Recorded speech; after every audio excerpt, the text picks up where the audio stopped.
Picture the scene. Vienna, Christmas Eve, 1634.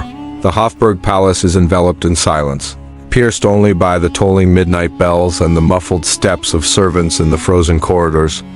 Outside, snow drapes against the iron gates, where eagles of the Habsburg dynasty sit, their wings stiff with frost. Inside, the air is thick with incense, candle wax, and the metallic tongue of blood from a recent birth. A young woman has just given birth, and the crimson stains on silky sheets mark the cost of continuing Europe's most dangerous dynasty. In the midwife's hands lies a newborn girl, her face ruddy from the struggle of entering the world. To the courtiers assembled, she is merely another princess, but history will remember her as Mariana of Austria, perhaps the most inbred queen in European history. Her ancestry is a labyrinth of entangled bloodlines, stemming from centuries of marriages between uncles, nieces, and cousins, already carrying the seeds of disaster. Her father, Ferdinand III, would ascend as Holy Roman Emperor, while her mother, Mariana of Spain, was both cousin and niece through overlapping family branches. What should have been a moment of joy carries deeper implications. The doctors and priests whisper prayers of thanks, yet even then, the infant's features a heavy jaw, soft lips forming that recognizable protrusion hint at the dynasty's curse. This birth signals the continuation of a disturbing experiment in human bloodlines. To comprehend Mariana's fate, one must grasp the incestuous arithmetic that had become policy in the House of Austria. For 3 centuries, the Habsburgs maintained their power by avoiding dilution with foreign blood, repeatedly marrying within the family. Where other dynasties sought outside alliances, the Habsburgs intermarried, creating close circles that tightened the genetic noose. Philip II of Spain married his own niece Anna of Austria.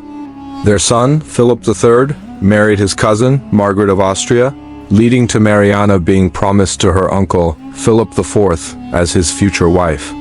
This pattern of strategic unions maximized the risk of frail, short-lived, and malformed offspring. Yet for now, none of these concerns overshadowed the court celebration of the newborn. To the modern eye, those same prominent features might be read as signs of degeneration. Mariana, even in her infancy, embodies the triumph of dynastic continuity and the lurking threat of biological collapse. As she grows in Vienna's nurseries, she is surrounded not only by royal trappings, but by the silent ghosts of siblings and cousins who did not survive infancy. Although infant mortality was common, it was particularly cruel in Habsburg nurseries. Too many children were born weak with hydrophilic skulls or twisted spines, succumbing before their first birthday. These deaths, recorded as natural causes or God's will, reveal the truth. They were the sad legacy of genetics pushed to the breaking point.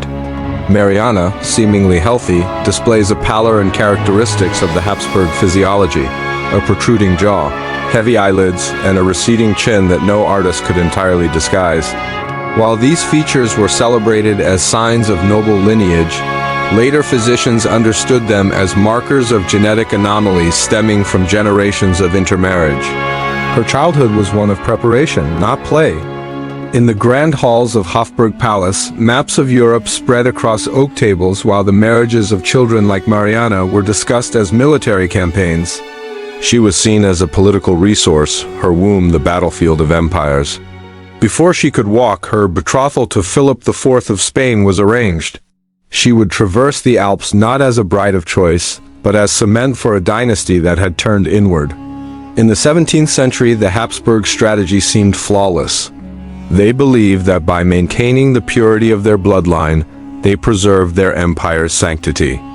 However, what they viewed as strength was, in reality, a masquerade of weakness. Contemporary portraits of Mariana illustrate this illusion. Court artists depicted her with a luminous glow, softening her heavy jaw and adjusting her lips to appear delicate.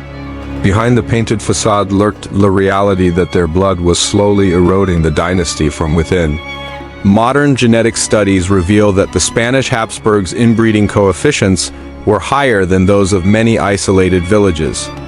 While ordinary Europeans had parents with virtually no shared ancestry, the Spanish Habsburgs frequently had parents as closely related as uncle and niece. The consequences were catastrophic. physical deformities, reduced fertility, miscarriages, and infants that died before reaching adulthood.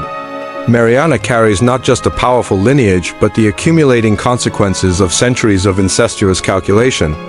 This legacy would pass to her son, Charles II, whose deformed body would signify the culmination of Spanish Habsburg power's decline, but that was decades away.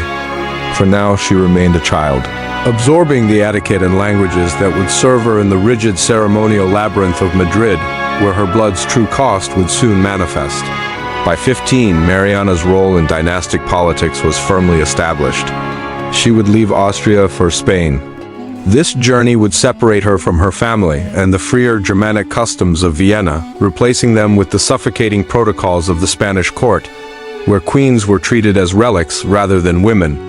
Courtiers emphasized obedience, chastity, and devotion, yet the underlying test was biological. Could she produce strong heirs, or would her children bear the inbreeding's curse? As snow continued to fall over Vienna, each flake melted against the cold stone of the Hofburg, indifferent to the drama within. The city had witnessed centuries of rulers born and buried within its walls. With Mariana's birth, history nudged toward its reckoning. She was both the product and the prisoner of a dynasty blind to the truth. Its obsessive unity would ultimately become its downfall. Asterisk Vienna, 1649. Asterisk, before the high altar stands a girl of 15, dressed in heavy silver brocade, now fulfilling her purpose. Yet the man she is marrying, her uncle Philip IV of Spain, is absent. Instead, a Spanish ambassador speaks vows on his behalf, binding the girl to a husband nearly 3 decades older. The ceremony, though theatrical, holds real significance, as binding as iron shackles. Mariana bows her head, reciting words she has memorized but may not fully grasp.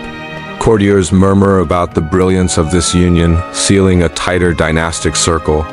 In the shadows of the cathedral, an ominous truth looms. Every generation further entwines the bloodline, tightening its hold until suffocation seems inevitable. For Mariana, this marriage marks the beginning of a transformative journey. As she departs Vienna, the carriages creak under the weight of trunks. The road to Madrid winds mercilessly across the Alps like a funeral procession. Upon reaching Spanish soil, her remaining Austrian servants are dismissed, replaced by strangers who bow deeply while casting cold appraisals. To them, she is not Mariana, the girl, but the queen, a vessel carrying Spain's hopes. Whispers of her appearance begin almost immediately. The Spanish nobility recall the fragility of Philip's previous heirs, those who gasped for life but never thrived. The marriage is staged with grandeur fountains overflowing with wine, flowers adorning the streets of Madrid, yet the king's weariness is palpable. At 44, he bears the weight of war and grief over children lost to infancy. Beside him, Mariana, in her silver gown, appears almost spectral, straddling the line between niece and bride. Beside her stands Maria Teresa, Philip's daughter, ironically nearly her age. In the Spanish court, where laughter and movement were restricted, Mariana learns that survival means mastering the rigid etiquette of this new world. The true test of her reign lies not in the throne room but in the nursery. Spain needs a son. Her first child, Margaret Teresa, born in 1651, is hailed as a miracle, her survival celebrated by the court. But the triumph proves chilling. The birth of another daughter, Maria Ambrosia, in 1655 ends in heartbreak. Her death is disguised as natural frailty, yet whispers circulate regarding features that betray her ancestry. Hope glimmers briefly with the arrival of Philip Prospero in 1657, the long-awaited prince. But when he too dies in 1661, despair blankets the land. The funeral procession through Madrid sees citizens lining the streets, all too aware of the truth. The bloodline itself is collapsing. Another son, Ferdinand Talms, dies in infancy, and silence cloaks the truth yet again. Each loss echoes the legacy of their descent. This is not mere chance. It is the reckoning of generations. In 1661, hope flickers once more with the birth of Charles, a son who survives.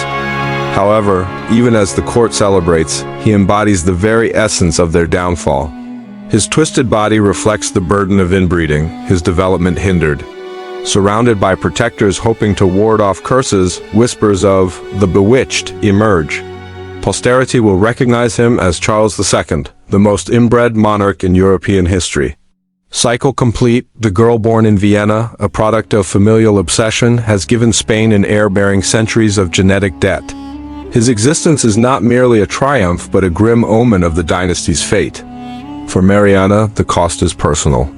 She has faced loss, endured sorrow, and carried the weight of expectation from a dynasty blind to its undoing. Subscribe to our channel and hit the bell. To support our work, never miss an upload. Like this vid, drop a comment, and share it with others to help us grow this historical community.